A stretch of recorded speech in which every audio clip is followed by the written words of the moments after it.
Hey, family, this is my opportunity again. You know who I am. This is me, Bishop John Selders, and want to welcome you again to our platform and our conversation. Listen, we take the opportunity and godly proud and pleased that through technology that we are able to join you wherever you are in the world, and be in conversation with folk. Can I just say folk I like? Folk who I think are interesting, folk who I think have something to say, folk who have they are on the front line. Sometimes folk who are out there doing what it is that they do, and I think we ought to be in conversation with them. And tonight is no different. I want to say I met this young lady a number of years ago, and we have been in and around each other for uh, a good deal of the time that I've been here in Connecticut.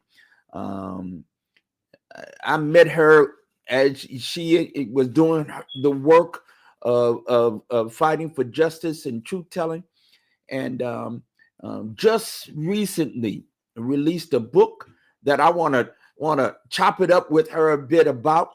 Um, uh, she has um, uh, been a tireless worker for justice and for truth and truth telling. She worked for the state of Connecticut in the judiciary branch and retired from that. Um, uh, I have been in her company as she has delivered the work of justice through the Connecticut Racial Justice Profiling Prohibition Project. She's a tireless worker and a stalwart with the NAACP in her area in Connecticut. Listen, this is a church going woman.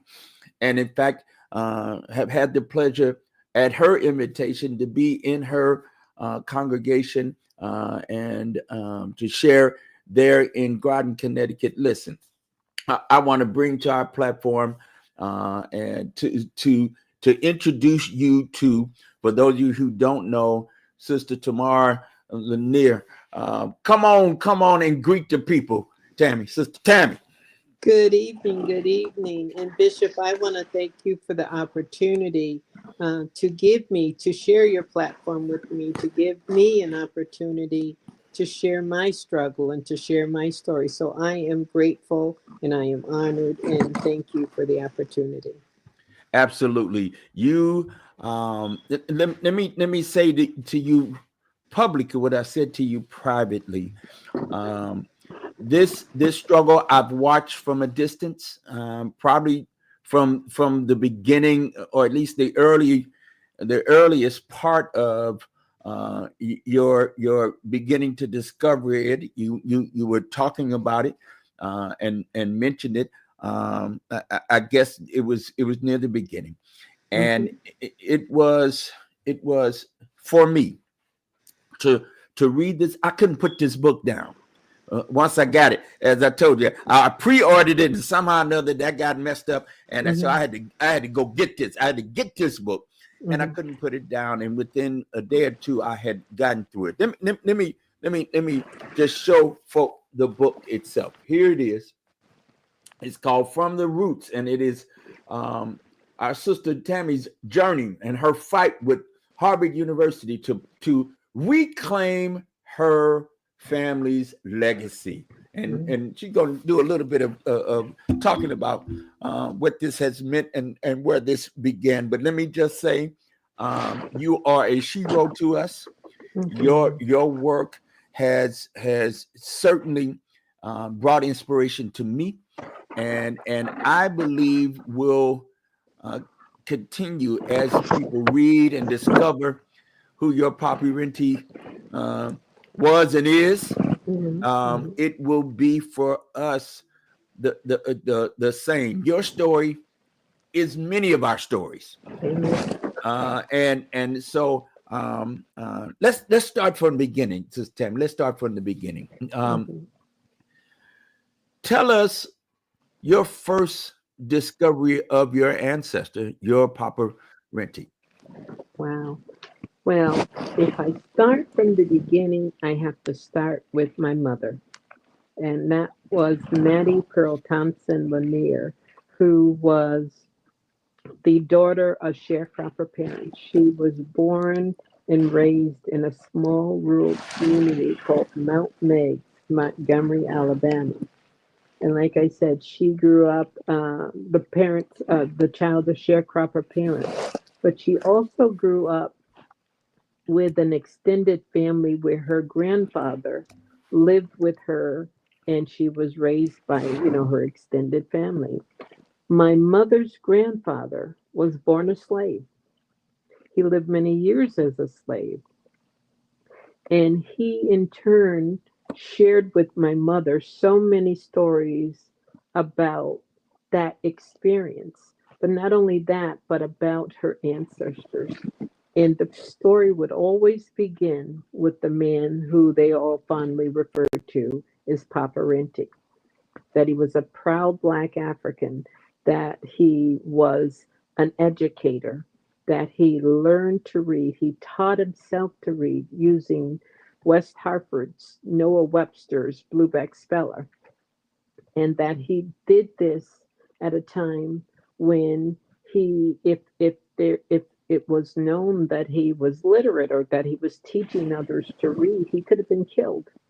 So they were so proud of this man and his legacy, his history, who he was, how he was revered and respected. And every generation of his children were taught and told about Papa Renti and told never forget. And so this is the legacy that was passed down to my mother by her enslaved grandfather. And this is a story that was real for her, and she made it real for her children and her grandchildren. And and the my earliest memories were of my mom telling us these stories about Papa Renti. And as she got older and when her health began to fail, she started to say to me, I want you to write this down. I want you to put a family tree together, starting with Papa Renti. And I would, of course, I would go along with that. But we were talking 2010 at the time when genealogy was not the thing that it is today, and access to information and the internet was very different then than it is today. So I didn't know how to do it, and I promised her I would do it. And this stayed with her as her health continued to fail, and in the last days of her life, one of the things that she would say to me is, I want you to write this down. And I promised her I would. So this book that I've just recently published is about promises made and promises kept. I promised my dying mother, that I would write down the story of our enslaved ancestor, Papa Renti, and document our oral history. And so at her passing, I set out to do that. And, this book, and I hope it shines through in the book, and I talk about God putting people in my path and information at my fingertips. And just that this is a this is a purpose driven story with God's, intervention throughout my journey, opening doors for me and making things happen. And the first incident of that is I was out walking one afternoon and I was just, really, really laboring over the fact that I had promised my mother and that she had went to her grave knowing and trusting that this work would be done. I had to figure out how to make that happen. And I happened to stop in this local ice cream shop and pick up a salad for lunch. And for whatever reason that afternoon, God put it on my heart to bare my soul to this ice cream shop owner. And, I started sharing with him that, my mom had passed and I had promised that I would do this genealogy project and I don't know how to do it. And he happened to say, I love to do this research. He said, write down what you know and I will, you know, start on the research. And this was a man who was in his late 70s at the time, and just surprised me because I didn't really think of him as an internet, whiz or a genealogist, but I was grateful for his willingness to help. So I did write down the information that I knew. I told him about Papa Renti was African born. And I gave him some of the names of the ancestors that I could recall. And I left the shop and I didn't go right back for a couple of weeks. But when I did, when I walked in the door, he threw his hands up and he says, "Where have you been? I found your Papa Renti on the internet." And I remember thinking, what in the world is my enslaved ancestor doing on the internet? And we, at that point, we just exchanged information. I gave him my email address and he gave me his, and he sent me a document. And I didn't look at it. I went back to work. I went home that evening. I did everything I needed to do. And it wasn't until I was getting ready for bed that I decided that I was going to take a look at what Rich had sent me. And so that evening, I sat down at my desk and I opened up that attachment. And the first thing I read is about this Harvard scientist by the name of Louis Agassiz, who commissioned a photographer named J.T. Zealy of Columbia, South Carolina, to capture nude images of my enslaved ancestors, Rinty and Delia, as well as there were seven in total, as well as five other people, to take nude images of these enslaved people to show the stark differences within the race. And these images were sexually suggestive, particularly for the men. And they can be found on the internet if you care to see, but some of the most inhumane and violent images you would want to see. And he did this to prove that blacks were subhuman, that they weren't of the same blood as white people were, and thusly should continue to be enslaved. And so he used these images to create a propaganda to really poison the minds of people who were at that point, and this was done in 1850, I should say, at a point when this country was divided on the question of slavery.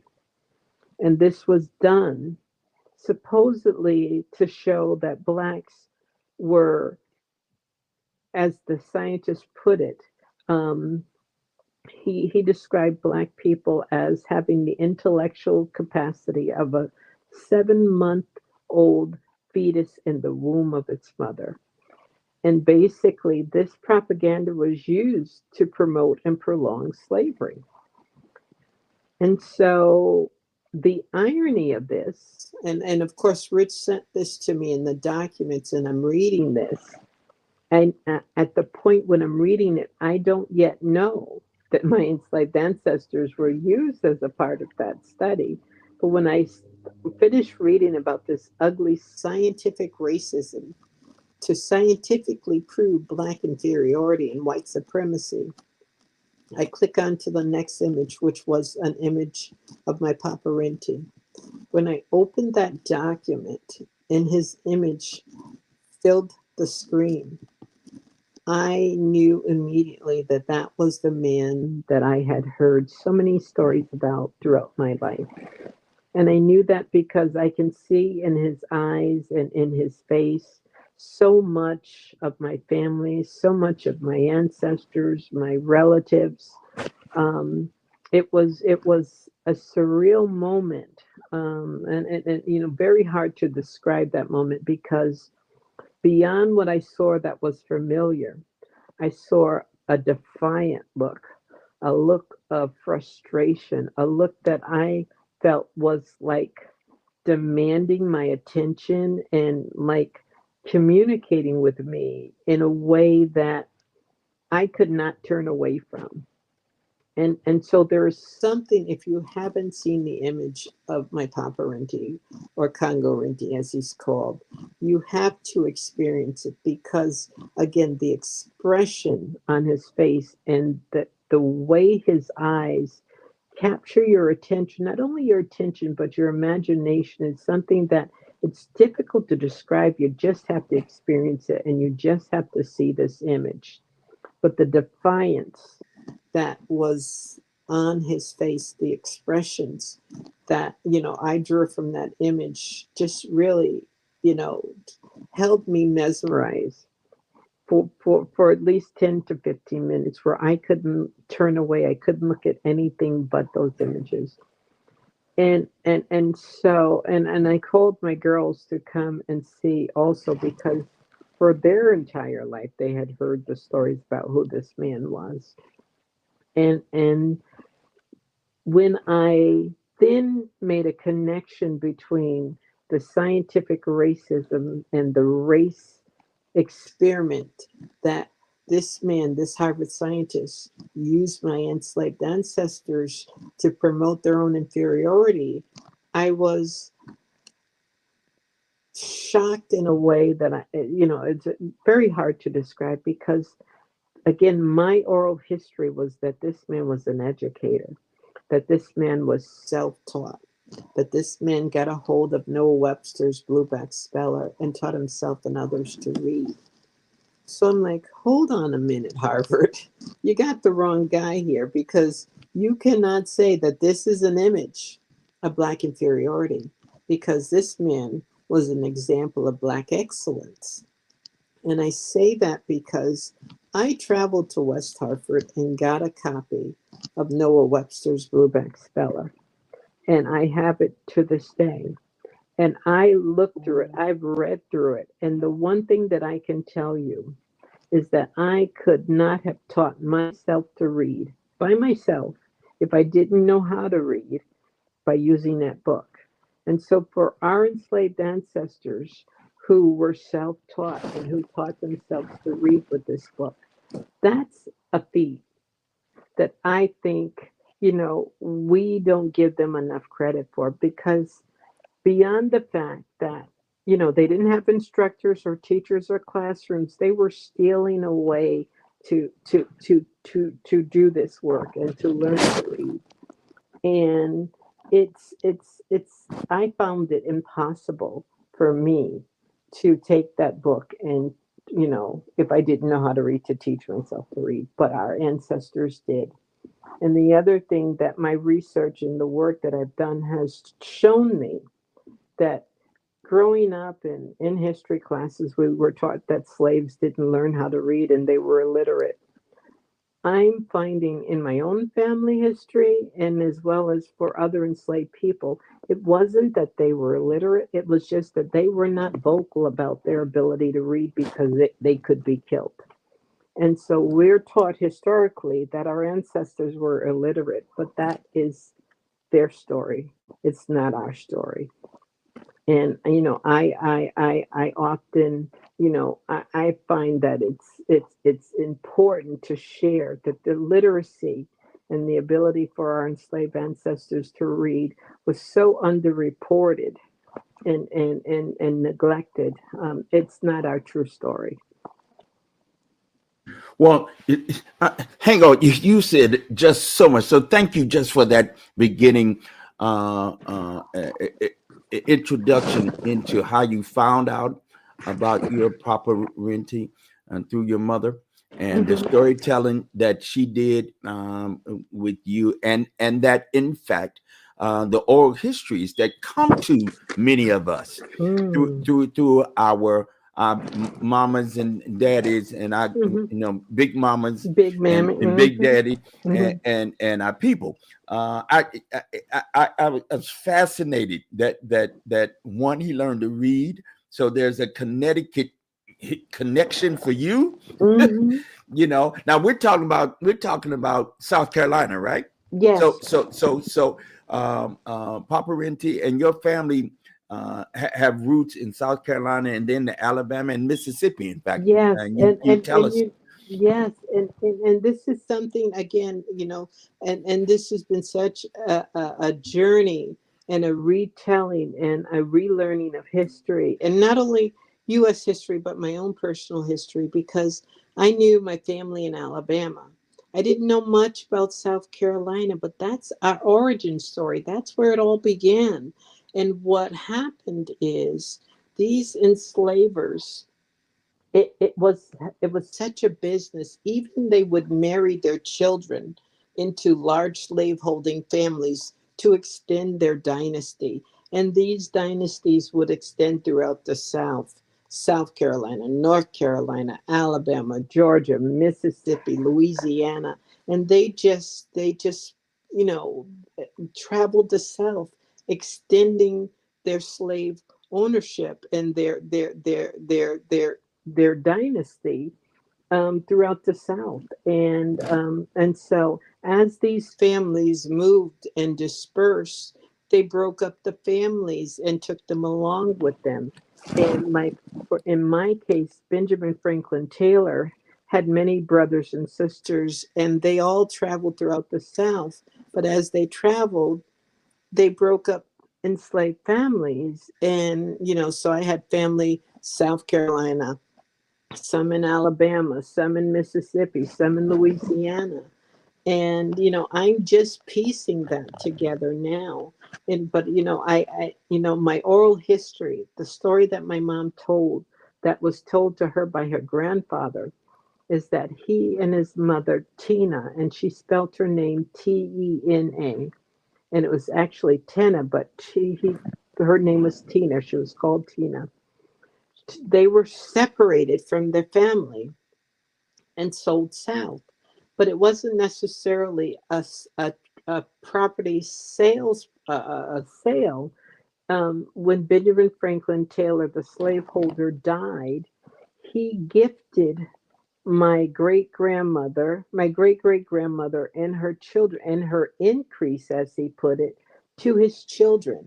And they were in Charleston. So my great great grandmother and my great grandfather were forced to leave Columbia and go to Charleston with the slaveholder's daughter as a gift.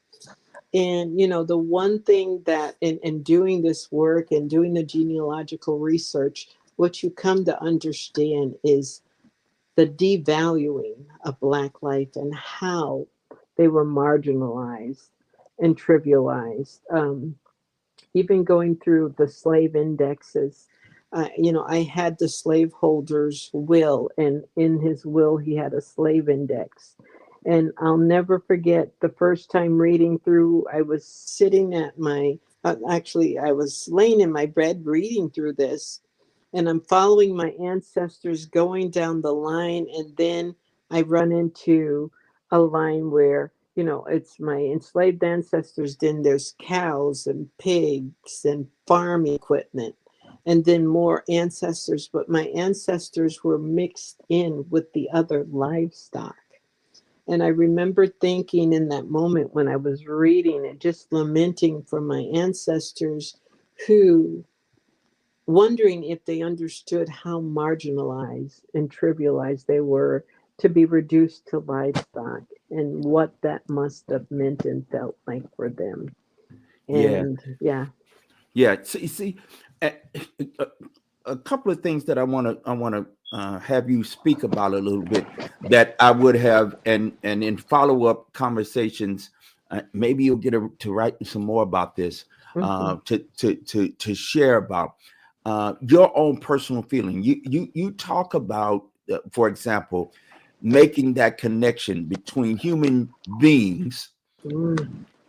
and livestock and other property, Mhm. that somehow our humanity, in this the enslavement period, Mhm. was reduced for the purposes of doing this, and that your Papa Renti's image. And I want to talk a little bit about that. First off, Mhm.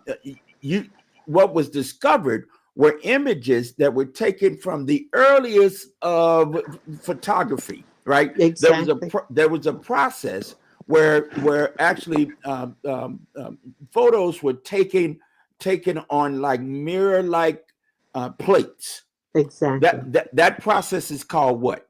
Daguerreotypes. And Daguerreotypes, right? that's the early imagery, the photography in the early 1800s. These were the first photos, or historically, now this is history saying it, not me. The first identifiable photos of enslaved people captured using this process of the daguerreotypes to take pictures to capture image. So that's right. So the inventor of that was a guy by the name of Louis Daguerre, Yes. and he created this process.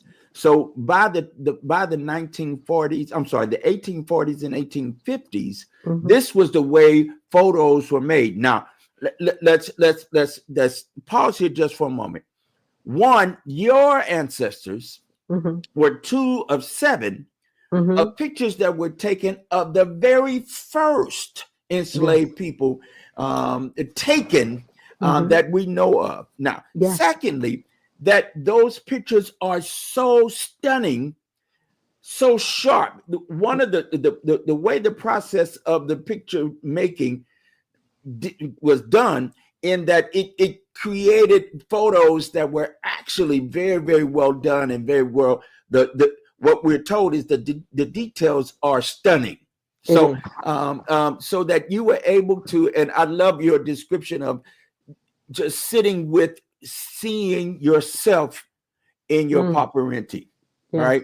Mm-hmm. And each of us, many of us, when there are pictures of our ancestors, pictures of our grandpas and Mm-hmm. grandmas and great great, Mm-hmm. you look for those physical features, and You of know course your people when you you see them. do. Mm-hmm. Let me tell you a quick story. We were in we were blessed to take a small delegation from our church to West Africa. Mm-hmm. We were on Gorée Island in Senegal. We were Mm-hmm. in we were about to enter into and be given a tour of the grounds, the slave mansion, as Mm. they called it, on Gorée Island. This is the place where the door of no return. There were a number of these Mm. doors of no return. So we were Mm-hmm. across the street in this museum. There was a guy came up to me, and he was speaking, in some language that I didn't understand. I was, I was feeling a type of way because here we Mm-hmm. are on Gorée Island. We about to enter into this place. As every African American, you want to feel something. You want to have some kind of connection to Mm-hmm. your ancestry and to the Mm-hmm. spirits of your ancestors. Mm-hmm. And so I was not feeling getting sold a product or getting hustled. Mm-hmm. And he walked up to me and began to speak in his language, saying, "Hey, he was saying whatever he was saying," and I was like, "Dude, this ain't the time to be messing with." He said, "No, no," and he was talking again, and he said, "Come, come, come," and he walked me over in this museum to these profiles Mm. of the major tribes in Senegal and in the Mm-hmm. region of West Africa. There were Mm-hmm. like there are 9 or 10, and Africans can tell other Africans where they're from.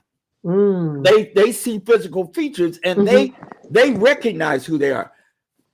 Would it not be the case that that man brought me over to a group of profiles and then pictures of Mm. people that look like my people here Lord. in the United States, Mm-hmm. as opposed to others who didn't look like my folk, right? Mm-hmm. Mm-hmm. I looked like what he was showing me, Mm-hmm. to discover later, vis-a-vis some of the DNA and now the technologies that you referenced earlier, Mm-hmm. that I do have some ancestry in West Africa, and Wow. possibly in that very region and that tribe and groups of tribes that they were talking about.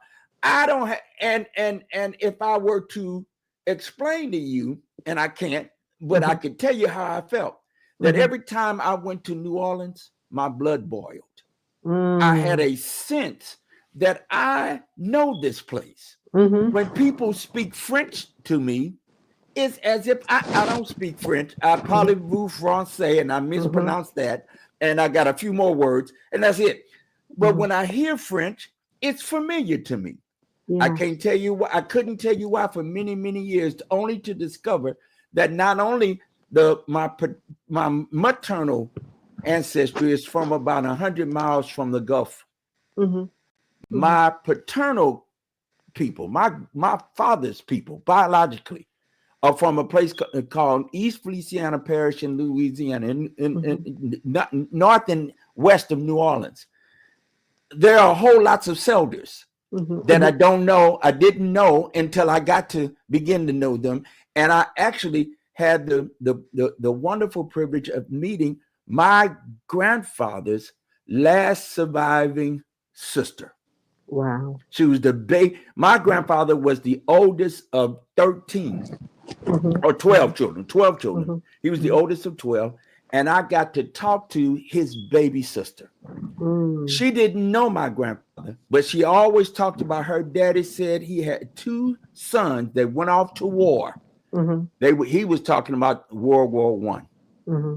Went off to war, who never returned, but that here's what their names were. And for me to be talking to her, to be talking to my grandfather, who I never met in the flesh, I only met him in the spirit, if you will. Is just I would say it changes you in some way. The encounter of who you are and who you're from. Yes. Once you know, and you know that feeling. You didn't have any evidence. That's right. Exactly. And it's just, and it's like an empathic feeling. And I can tell you, I have been in spaces where I have felt my ancestors' presence. And it's hard to describe. It makes no sense, but it is real. And I just say this, you know, in doing this work, in piecing our broken families back together again, I describe it as an adoptive child trying to find their family. And the experience for descendants of American chattel slavery to do their genealogical trees, to piece their families back together, is very different from the white experience. And I say that because, some people do this work out of curiosity, wanting to learn and find. But for the Black experience is so different because, it's trying to piece back something together that was so violently detached. It's such a raw and emotional process of doing this work. It's not like out of curiosity or like a hobby. Some people do this. It's painful work, and there's a lot of trauma associated with it. It absolutely is. So this story, you got to get the book to get all the details. And you didn't get here, Sister Tammy, by yourself. There were lots of players, and can I use this? Y'all don't get mad at me because I'm a faith person, and I know you are a faith person. God was all in this. You bumped into people and got God emails from opened people. doors for me. God put people in my path. And I'm telling you, the meek shall inherit the earth. I'm telling you, I found the one, and there's so many examples. There's a chapter called Praying for a Breakthrough. And you see me, and I think the image is included in the book, where I'm standing over a casket at the state capitol. There was an event to commemorate, to bury, to finally lay to rest an enslaved man named Mr. Fortune, who was enslaved in Waterbury, Connecticut, where a doctor at Mr. Fortune's death, who owned him, boiled the skin from his skeleton and preserved his skeleton, and then later gifted that skeleton to a museum.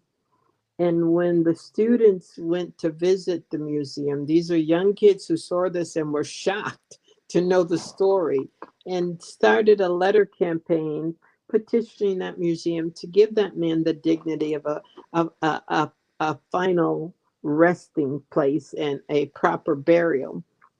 And they ultimately did bury him. And when I heard that story, it was so much like my own. And I said I had to go. And when I went there, I went to the event at the Capitol.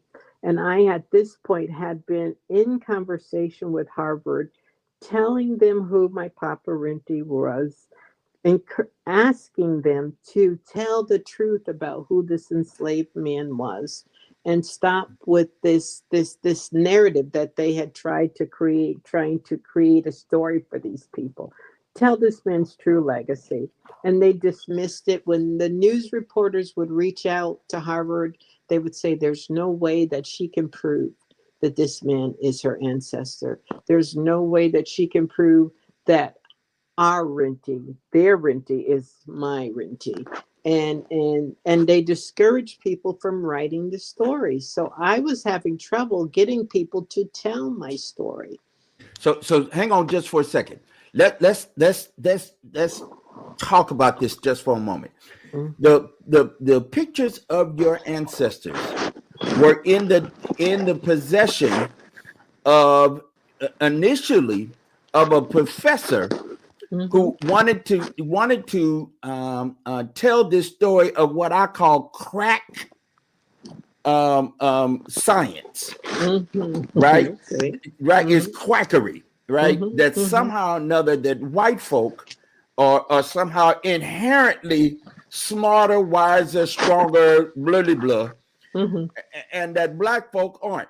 In the face of the oldest bones that are ever found, the oldest remains are found in Africa. In the face of the oldest civilizations are from Africa. In the face of all of what is natural, true, and factual, we create mythologies and this what I call pseudoscience of the 19th century, right? That gets repeated and dug down deep. And so the professor who was brought from Europe here to the United States gets a prestigious post at Harvard, and then is commissioned to do this crackery science, where he then commissions the photographer down in South Carolina to take pictures of your folk. And then over the course of the histories and times, those pictures are buried in the Peabody Museum at Harvard. Yes, right? they are. They're buried and almost forgotten. And a worker at that museum discovers them along with a couple of staff people, but they discover these pictures, right? And begin to ask questions of where did they come from, how did they get to it, blah blah blah blah blah. And that woman is thwarted, and she dies. You didn't get in touch with, or you were put in touch with the work she did to piece the story together. Harvard didn't do that work. It was her on her own dime and her own time, going to South Carolina, piecing this, because she was so moved by what she saw in that image. And she puts the story together, and Harvard gets rid of her. They make it so adversarial for her to work there. She leaves, but then they run with the story that she put together, telling it like it's their own, like they did the work. Right. And then they got other people who write books about the stuff, who write about this stuff, and they put their own spin on it. Right. Exactly. Every time one of these scholars allegedly put their own spin on the story and never get the story from the people whose pictures they are. I love the fact that in this, I love but hate at the same time, and quite disturbed by the argument of the folk representing Harvard, who say I don't know about you, but I've been abroad and people take pictures of me and they don't ask. They just take pictures of me, in part, I think, because they don't see often enough somebody Yes. they can That. see Mhm. that's somehow or another I'm exotic or I'm Mm. unique. I got a Mhm. lot of hair and whatever, and they take pictures, then they don't ask. And Mhm. no, you can't take my image and use it and steal it. Mm. Oh, and yet the argument used by the people representing Harvard is these images are ours. Yeah. We Yeah. own them. Yeah. And so the images that you initially saw were in the Peabody Museum, owned Mhm. by Harvard University. Mhm. Exactly. All right, And so, go ahead. they go to great pains to not only lord over these images, but they're also using them for profit and making money off these images. I did a documentary, it's called Free Renting. And the director of that film, years previously, mentioned that he had paid Harvard, I think it was 750 or something, some reasonably large amount, for a one-time usage fee of the image. And they will tell you, and they have tried to sue, they have threatened to sue people who use the image outside of what you agree to. And so they're not only controlling the narrative, but they're also pocketing money.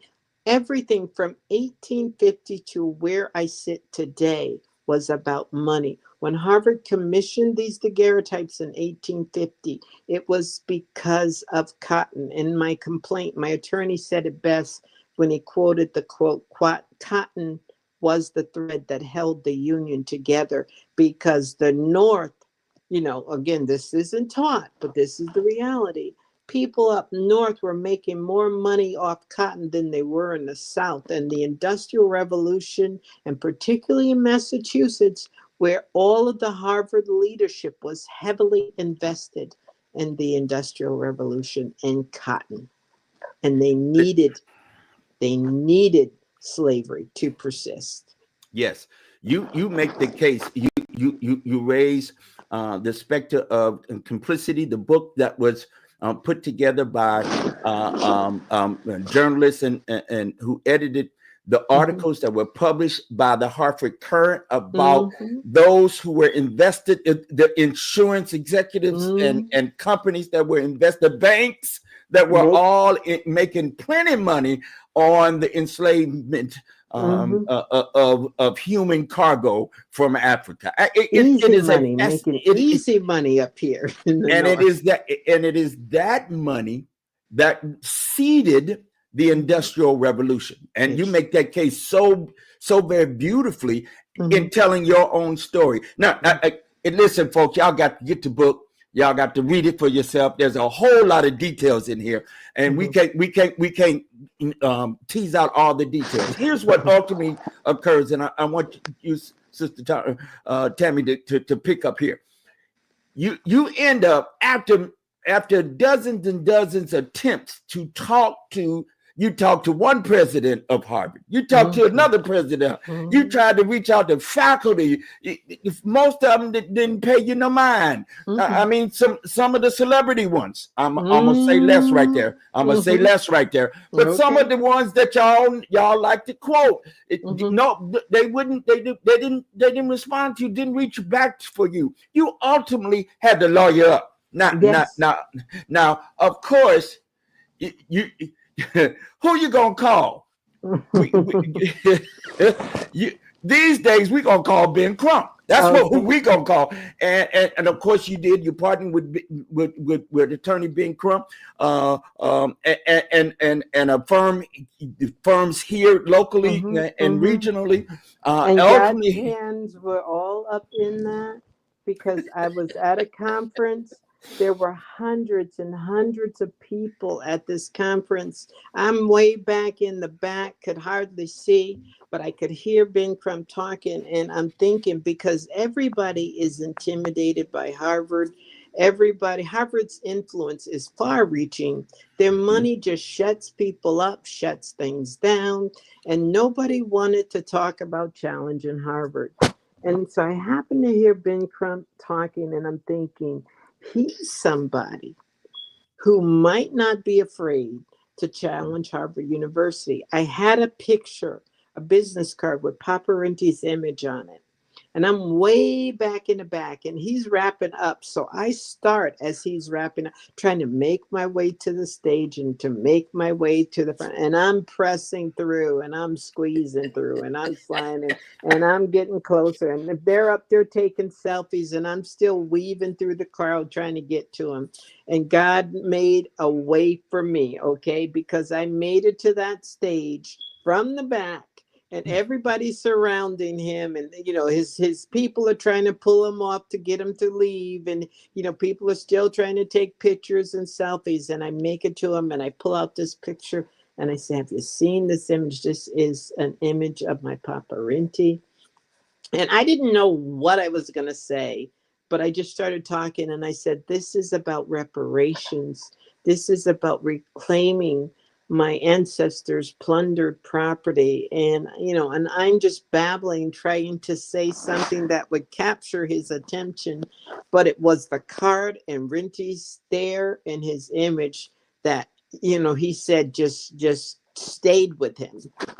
And we exchanged business cards. I gave him my information, which had Papa Rinty's image on the front, and he gave me his.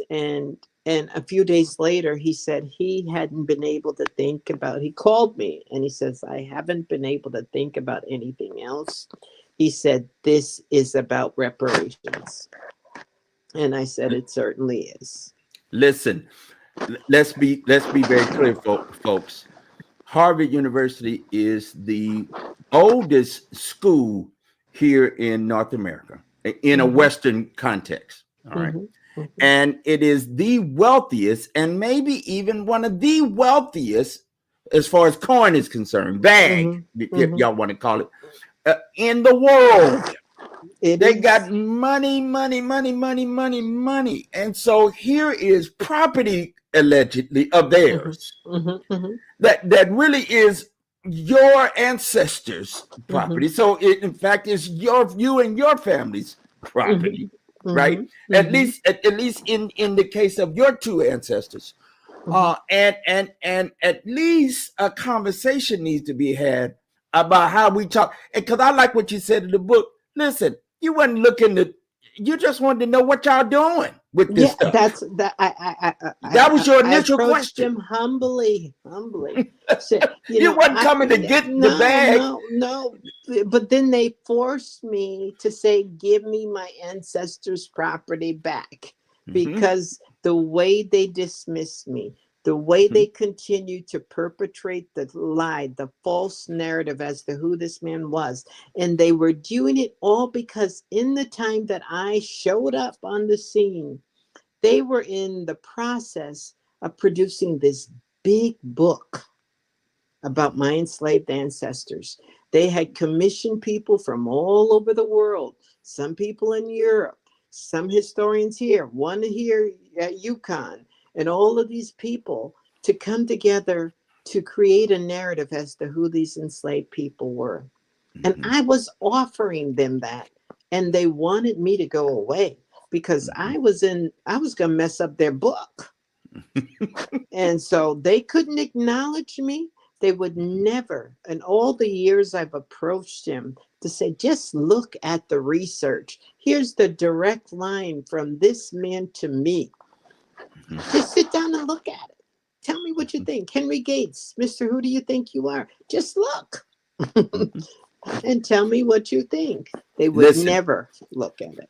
You and your book really follows your trail of the people that crossed your path, of the enslaver's family. You got an invitation to be in the home of one of your ancestors. Was the carpenter that made the table and the chairs you were sitting on. I could have fell off the chair. I cannot describe. There are words that cannot describe when he uttered that. Because I had read that slave index in that will so many times, I knew it verbatim. And so when the slaveholder's great great grandson invited me to go to his house, my kids thought I was crazy, but I knew I needed information that only he had, that I had to have to finish piecing this story together. I had to go. And so when I got the invitation, I accepted. I said, I will be on the next thing smoking. I'm going. And so I go to South Carolina, to Columbia, South Carolina, to meet with the slaveholder's great great grandson, who sits at a table. He said, first, he says, you're eating from the dishes of the enslaver, Benjamin Franklin Taylor. But he said, you're eating from Benjamin Franklin Taylor's dishes. And when he said you were sitting at the table and chair that was hand carved by the family carpenter, my mind immediately went to, wait, hold on. Prince Thompson is identified in the slave index as the family carpenter. That's my ancestor. My ancestor carved this table and chair and all the woodwork in the room. And I was just stuck in that moment. He kept talking, and honestly, I couldn't tell you what he was saying, because all I was thinking is, these pieces are over almost 200 years old. And just the detail in the woodwork, and just the mastery of the carpentry. And I was just blown away. Yeah. See, these are the parts of this story. I mean, and at every turn, what I've appreciated about you, one, is to know you and to know a bit of my own family story, to know what it sits in Mm, your soul. mhm, There's something that's kinetic and psychic and spiritual, mhm, related to being in South Carolina, driving on the land. mm. Sacred That, space. That oh was my God, sacred space for me. oh my God, it just so I gotta fast forward, real quick. We Mhm. we get to the point you end up getting into litigation. You got Yes. to sue just to Yes. have a conversation. They done Hmm. lied. Mm. They come up with things, and at least the first iteration of the litigation, you don't win. No, no. And it makes no sense to me, even to this moment. Our argument was simple. When you commissioned these daguerreotypes in 1850, that was an illegal act because the state of Massachusetts had abolished slavery. So these daguerreotypes are plunder. Right. They And are. I'm sorry. And you talk about Mom Beth Mm, and her liberty, mm, and the Massachusetts rendering slavery illegal, and mm. Mom Beth, who's right up the way here in Massachusetts, There you. Mhm. in the Berkshires. So it's great story. It You is. do lots of historical research work. I'm sorry, continue. And So so this is the fruit of the poisonous tree. These daguerreotypes are the proceeds of a crime. And never in the history of jurisprudence do you see a court give a criminal back that they illegally acquired. You always give things back to the victim, and you make the victim whole, not the criminal or not the wrongdoer. So it made no sense in terms of how a case, or just in the history of jurisprudence, you never see the wrongdoer rewarded with the fruit of their crime. It just doesn't happen. And so Harvard's argument was very basic, and I thought made no sense, where they said that irregardless of the violence that was a, was used to acquire the image, irregardless of whether it's pornography or whatever, the photo always belongs to the photographer, and that's settled law. I knew better. I worked 27 years in the judicial branch. I have worked on restitution cases. I have worked on child pornography cases where the court wants to know from the victim What are your interests? How would you like to see this? The victims have rights, okay? And so, it made no sense to me that the someone who kidnaps someone, who forces them to disrobe and take nude pictures of them, can say, I own this, even though I got this in the commission of a crime. It just didn't make any sense. The initial judge said, Harvard, you're right. He sided with Harvard. Yeah. And then you all didn't give up. No. Your legal team did not give up, and ultimately this ascends right to the Mhm. Massachusetts Supreme Court, Yes. and ultimately you get a verdict in this case. Now, one of the sidebars, and you can't stay here. We can't Mhm. stay here. But one of the sidebars is in the first uh, case when you heard about it from a journalist. Yes. Yes. That's some I got. crazy. You Yeah. got you didn't hear about it. You heard it from somewhere else who's calling you for reactions. A foreign journalist in another country called me, and I was out walking, and I looked. My phone is ringing, some weird number. It says France. I answer it. It's a former Harvard student who's a journalist now in Europe, and he says, I'm calling you about the decision. And what decision? And he had to text it to me for me to believe that the court had ruled. And I sent it to the attorneys who had received nothing. But Wow. I firmly believe that because he was tied with Harvard, or he was a Harvard student, he probably had some contact. Harvard got that message first. They got Right, that right, decision first and started right, sharing it, and that's what happened. right. Well, you didn't quit, and ultimately tell us what happened. There was a Ultimately, we appealed to the Massachusetts Supreme Judicial Court, and it took them 8 months to rule. And that they did rule. They released a 91-page decision that was historic in many ways. Firstly, that 91-page decision chastises Harvard every which way possible. There is nothing good in that 91-page decision for Harvard except for one thing. The court allowed them to keep the daguerreotypes. But what they did do is Harvard had filed a motion to dismiss. And I like to frame this, one of the things that I'm most proud of about this case in the history of this country, countless reparations lawsuits have been filed. And every single one of them, as recent as the Tulsa lawsuit, have been dismissed from the door for either lack of standing or for whatever reason they do not survive and continue to a judgment. So Harvard filed a motion to dismiss. The lower court upheld that and dismissed it. The Supreme Court of Massachusetts reversed that and said this case will proceed to a jury decision.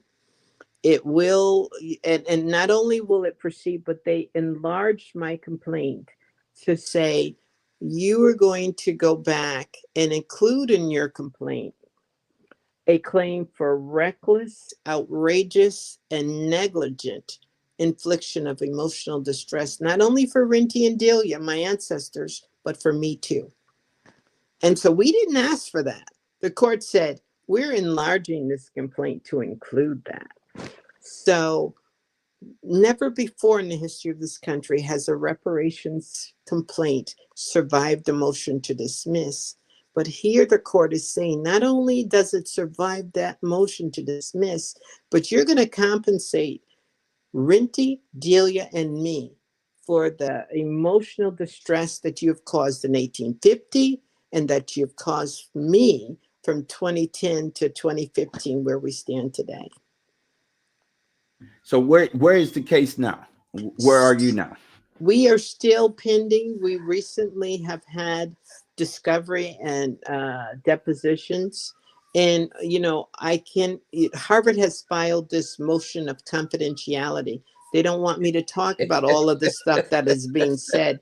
I encourage people to go to the Massachusetts court case lookup and see some of the documents there, which have a lot of the details. But all I can say is in discovery, it reaffirmed for me what I knew was happening all along. And so it is still pending. The attorneys are talking for the first time. And we were supposed to go to trial in January, but there have been some delays that is pushed back now. Um, but the one thing that I like to conclude with, and I'm claiming this in advance, Harvard will be the first American institution to pay reparations for the harm they've caused to enslaved victims and their descendants. Amen to that. I, Amen. I, I am, like I said when we began about an hour ago, a little over an hour ago. You are my hero, Shiro. Oh, thank you. This is, if ever we needed a story like this, if ever we need this story Mhm. and in your story right now. Mhm. Let me show it again. It is from these roots. Yes. And I By encourage Tamara. everybody, do the genealogical work. The information is accessible. It's not like you have to travel the archives like you would in the past to do this. Look Mhm, in your family trees, look in your family histories. Our people were amazing people who persevered, who accomplished much, and much was taken from us. mhm, Our homes, our farms, our intellectual property, our cultural property. There mhm, was so much plunder that mhm. happened. And you don't know when you start to do this work what you might find in your family history. I didn't expect this. It just kind of all revealed itself, but I Mhm. encourage everybody to do that work. And if you have a big mama at home or a great grandma who knows this history, and I said, we are not what they write about us in these history books. We are the stories that our ancestors have told, and Yes. and this is who we are, and what they write about is who they want us to be. And this is again what the images, and I like to refer to them as the first example of racial profiling, because they were the first example of imagery. And what did they do when they took an image of a black man? They created a profile of who they wanted him to be, knowing that was not who they were. That's right. That's right. I I am spiritually with you Mm. and literally supportive you and have been praying with you and for Hmm. you, my beloved Pamela and I. In fact, early on when you did a presentation of some of your early work, she was in Hmm. the room, Hmm. and have watched from afar. Hmm. Happy to know you, honored to know you, and Mm. for me, this story and the telling of this story brings to bear that David can conquer Goliath. And Amen. I, Giants, they do I fall, and listen, they fall. they fall, and you tell the truth, and you shame the devil. And this is, Listen, this is a absolutely must read for mm, those of you that have any interest in how we do the work, how we do the fight. mhm, It's not for the faint of heart, mm-mm, and it may not come, lickety split, but mhm, over time, your persistence, your mhm, perseverance, and just when you say, "Oh, I'm sick and tired of being sick and tired," then then mhm. then God God sends you. opens a door for me. Uh, Hmm. and this story is a must read. You also have a film, a documentary that kind of Yes, chronicles some of this yes. story as well. And you can see Ne- it free on Tubi. It's on Tubi. It's free renting, and you all can go righty, on that free network and watch it. all righty. Listen, Sister, I appreciate you giving us some of your time to this. Mm-hmm. We'll come back again when there's some Yes. more movement and some more Mm-hmm. storytelling. I appreciate you spending time with us and allowing us a bit to claim your Papa Renty as our Mm-hmm. Papa Renty, Amen. and to journey with you as you have reclaimed not only your legacy, Mm-hmm. but you in some really deep way are reclaiming the humanity of our people. Yeah. And this story and what the law has had to say, Yeah. you And you just look at God's providence again and the timing. Now, I'm telling the story at a time when they're trying to erase our history. And yes, so, and people will see this and understand the totality of it and why it's so important to reclaim our stories and tell our stories. yes. Yes. Thank you so very much. And I thank you for the opportunity. I truly do. Absolutely. Folks, as you have listened and heard and hopefully gotten inspirited or Mhm. inspired by the telling of this tremendous story, one, go buy the book, get the book. It's a Random House, Pilgrim Random House publication. And it'll help Sister Tamara go buy some lunch or something other. Amen.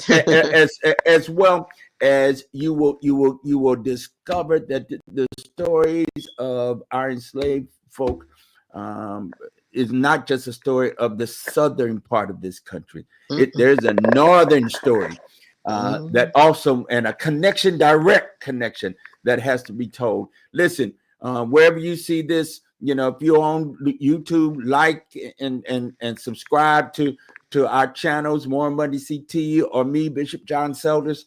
And look, we'll be telling more of these kinds of stories, and we certainly hope, Sister Tammy, as there's movement, you come back and share with us Absolutely. what's coming, what has happened, and keep us updated. I appreciate you very much. Look, guys, we'll be at this again. Same, I call it same bet channel, same bet time. Be on the look. We are here to share these stories and stories like these for the uplift of our folk and for our liberation. God bless everybody. We'll see you. Peace. Good night.